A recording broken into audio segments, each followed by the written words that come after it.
Hello दोस्तों, मैं हूं अली जो कि अनअकैडमी पे एक वेरीफाइड एजुकेटर हूं। आप सभी का हैदर स्टूडेंट यूट्यूब चैनल पे स्वागत करता हूं। आज के अपने इस वीडियो में हम लोग लैंग्वेज स्किल यानी कि ज़बान की फ़नी महारतों से रिलेटेड इम्पोर्टेंट PYQs यानी कि प्रीवियस ईयर पूछे गए कुछ इंपॉर्टेंट क्वेश्चंस को डिस्कस करेंगे। अगर मैं बात करूं पिछले वीडियो की, तो पिछले वीडियो में हमने ये बताया कि लैंग्वेज स्किल यानी कि ज़बान की महारत होती क्या। अगर आप लोगों ने हमारी वो वीडियो नहीं देखी है तो मैं आपको सजेस्ट यही करूंगा कि डिस्क्रिप्शन में लिंक होगी, उसकी मदद से वीडियो को ज़रूर देखिए। उस वीडियो को देख लेंगे तो आज के MCQs को हल करने में आपको कोई भी परेशानी का सामना नहीं करना पड़ेगा। तो चलिए शुरू करते हैं।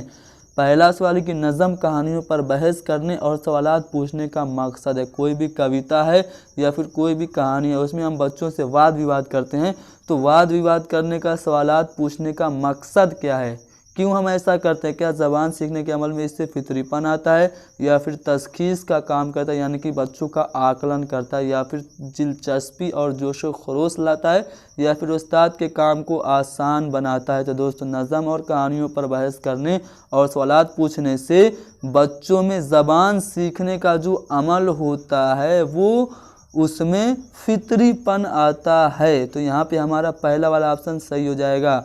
अगला सवाल यह है कि तहरीरी ज़बान का, अगर मैं लेखन भाषा की बात करूं, लिखित भाषा की, तो वो कहाँ पे इस्तेमाल होती है। क्या सिर्फ रिपोर्ट तहरीर करने के लिए इस्तेमाल की जाती है, या फिर सरकारी कामों के लिए इस्तेमाल की जाती है, या फिर इजहार ख़याल के लिए, या सिर्फ अदब की तख्लीक के लिए। तो दोस्तों, तहरीरी ज़बान का इस्तेमाल हम लोग करते हैं इजहार ख़याल के लिए। अब आप लोग सोच रहे होंगे, तो जब हम लोग रिपोर्ट लिखते हैं तब भी तो हम लिखते हैं, और सरकारी कामों में भी तो हम रिटर्न सामग्री का इस्तेमाल करते हैं, लेकिन यहाँ पे सर आंसर बता रहे हैं इजहार ख़याल के लिए। तो दोस्तों, जब आप रिपोर्ट लिखते हैं तब आप अपने ख़यालों का इजहार करते हैं। सरकारी कामों में भी आप किसी को अगर पत्र लिख रहे हैं तो भी आप अपना इजहार ख़याल कर रहे हैं। अदब की तख्लीक में भी शायर या फिर जो मुसन्निफ़ होता है वो अपने विचारों को नज़म, गज़ल या फिर अफसाना या नावल में प्रस्तुत करता है।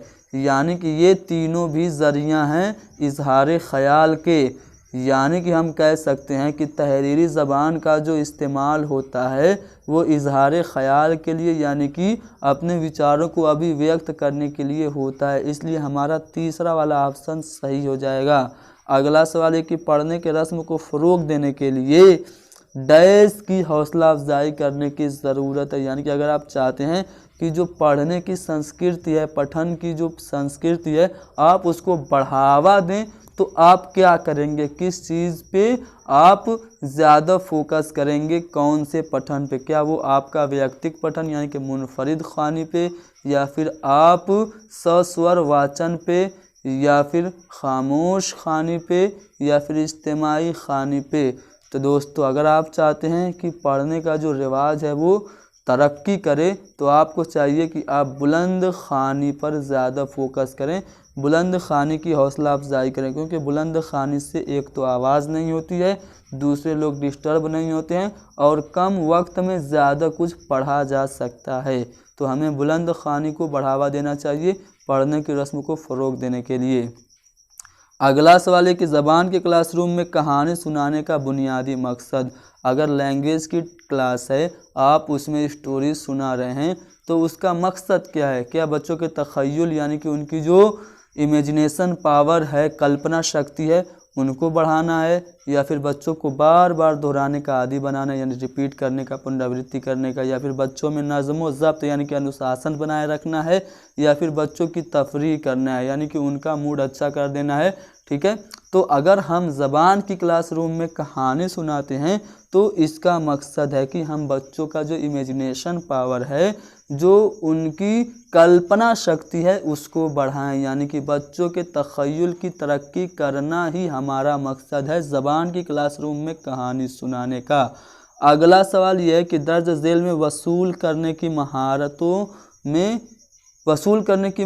में होता है, यानी कि जो वसूल करने की महारत होती है वो कौन कौन सी होती है। दोस्तों, जो सुनना और जो पढ़ना होता है वो आपका होता है वसूल करने की महारत। आप क्या कर रहे हैं, सुन रहे हैं, मेरी आवाज़ों को सुन रहे हैं, तो मेरी आवाज़ों को आप वसूल कर रहे हैं अपने अंदर ग्रहण कर रहे हैं, रिसीव कर रहे हैं। इसी तरह कहीं से भी आप कोई सूचना पढ़ रहे हैं तो आप वहाँ से भी जानकारियों को आप ग्रहण कर रहे हैं।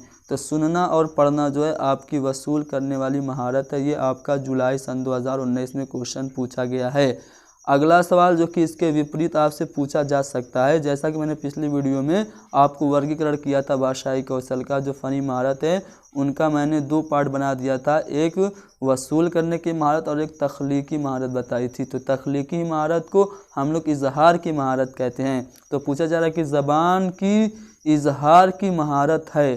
तो दोस्तों जब इजहार होता है तो क्या होता है, अभिव्यक्ति होती है। तो अब बताइए आप कब अभिव्यक्त करते हैं अपने विचारों का, कि आप सुनने में अभिव्यक्त करते हैं? जी नहीं दोस्तों, सुनने में तो आप ग्रहण करते हैं, आप बोलने में करते हैं, और साथ ही साथ आप कोई भी चीज़ लिखते हैं तो लिख के भी तो विचारों का भी अभिव्यक्त किया जाता है। तो बोलने और लिखने में आप विचारों को अभिव्यक्त करते हैं, यानी कि ज़बान के इजहार की जो महारत हो गई वो आपकी बोलना और लिखना हो गई। तो दोस्तों यहाँ पे हमने कुछ इंपॉर्टेंट क्वेश्चन डिस्कस किए। चलिए देखते हैं अगले सवाल को।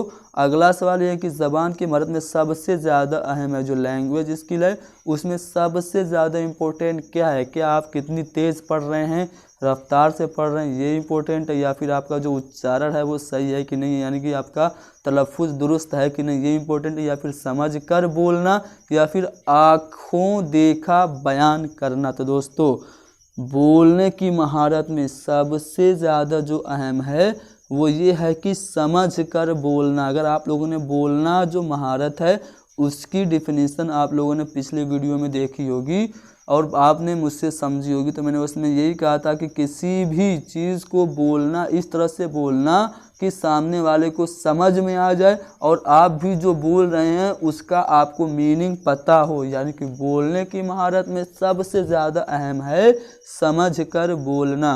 अगला और आखिरी सवाल यह है कि बोलने की महारत की नशोनुमा में सबसे ज़्यादा अहम साबित हो सकता है। अगर आप चाहते हैं कि आपकी बोलने की जो महारत है उसका विकास हो तो सबसे ज़्यादा अहम क्या साबित होगा? क्या वो इमला होगा, नकल होगी, या फिर बाहमी गुफ्तगू, या फिर सुनी हुई बातचीत का ज्यों का तो इजहार करना। तो दोस्तों अगर आप चाहते हैं कि बोलने की महारत आपका बढ़े तो आप क्या करिए, परस्पर वार्तालाप करिए, यानी कि बाहमी गुफ्तगू के द्वारा आपकी बोलने की जो महारत है वो डेवलप कर सकती है। तो दोस्तों यहाँ पे हमने डिस्कस किया लैंग्वेज स्किल यानी कि भाषाई कौशल को। इससे रिलेटेड हमने पिछले वीडियो में भी कुछ बातें बताई हैं, उस वीडियो को भी आप लोग डिस्क्रिप्शन में लिंक की मदद से देख लीजिए। मिलते हैं हमारी अगली वीडियो में। अगले वीडियो में हम लोग उर्दू के लिए कुछ इंपॉर्टेंट जो टीचिंग मेथड्स हैं, जैसे कि कभी कभार बहुत सारे लोग वो डिमांड भी कर रहे हैं कि आप इस्तिक़राई और इस्तिख़राजी तरीक़ा को बता दीजिए, तो उसको मैं कोशिश करूँगा कि कल या फिर आज देर रात को आपको बता दूं। तो इस्तिक़राई और इस्तिख़राजी तरीके के लिए आप लोग हमारे चैनल पे बने रहें और ज़्यादा से ज़्यादा वीडियो को शेयर करें। Thank you very much.